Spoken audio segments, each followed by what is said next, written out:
नमस्ते, जय गोर्खा। र असमको नाहौलिया भन्ने ठाउँमा एउटा नशामुक्ति केन्द्रमा चाहिँ अमन सुनार नाम गरेको भाइ एकजनाको चाहिँ हत्या भएको छ। र हत्या चाहिँ कसरी भयो भन्दा चाहिँ भाइमाथि एकदमै नराम्रो तरिकाले व्यवहार गरेको छ र भाइमाथि एकदमै कुटपिट गरेकोले गर्दाखेरि चाहिँ भाइको हत्या भएको छ। र हत्या चाहिँ कसले गर्यो भन्दाखेरि चाहिँ त्यही नशामुक्ति केन्द्रको फाउन्डर सन्तोष सुब्बा भन्ने व्यक्तिले चाहिँ भाइको हत्या गरेको छ। र एकदमै जनावरको जस्तै व्यवहार गरेर एकदमै कुटपिट गरेकोले गर्दाखेरि चाहिँ भाइको हत्या भएको छ। र 10 बजेदेखि कन्टिन्यू 2 बजेसम्म भाइमाथि कुटपिट गरेको भनेर हामीले जान्नु पाएको छौँ। र हजुर एकचोटि यो भिडियो चाहिँ हेर्नु होला।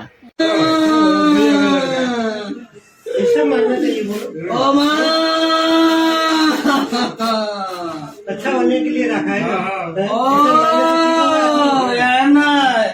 यस्तामा हानेर यस्तामा यो पोखामा हानेर बेटाको सास मर्नु गरे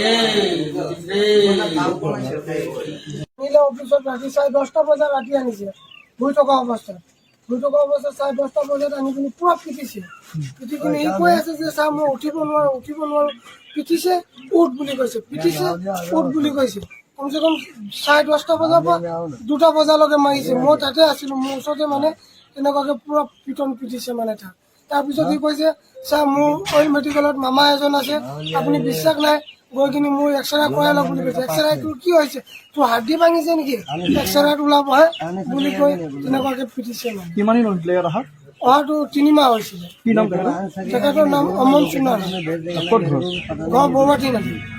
কোনে মাৰিলে? মৰাজন হৈ গ'ল আপোনাৰ চেণ্টাৰৰ ফাউণ্ডাৰ আছিলে। কি নাম তেখেতৰ? সন্তোষ লিম্বু। জাগাৰ নাম কৈ আছে।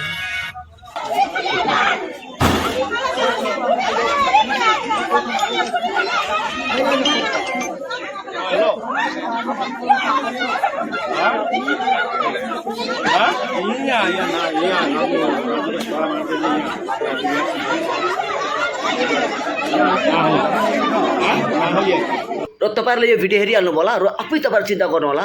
एकजना परिवारबाट एउटा छोरा गुमाउनु भएको छ उहाँहरूले, र उहाँहरूको घरमा कस्तो खालको अहिले दुःखवटा परिआइरहेको होला र कस्तो खालको उहाँहरूको घरमा एउटा सिचुएसन आएको होला, तपाईँहरू आफै चिन्ता गर्नु होला।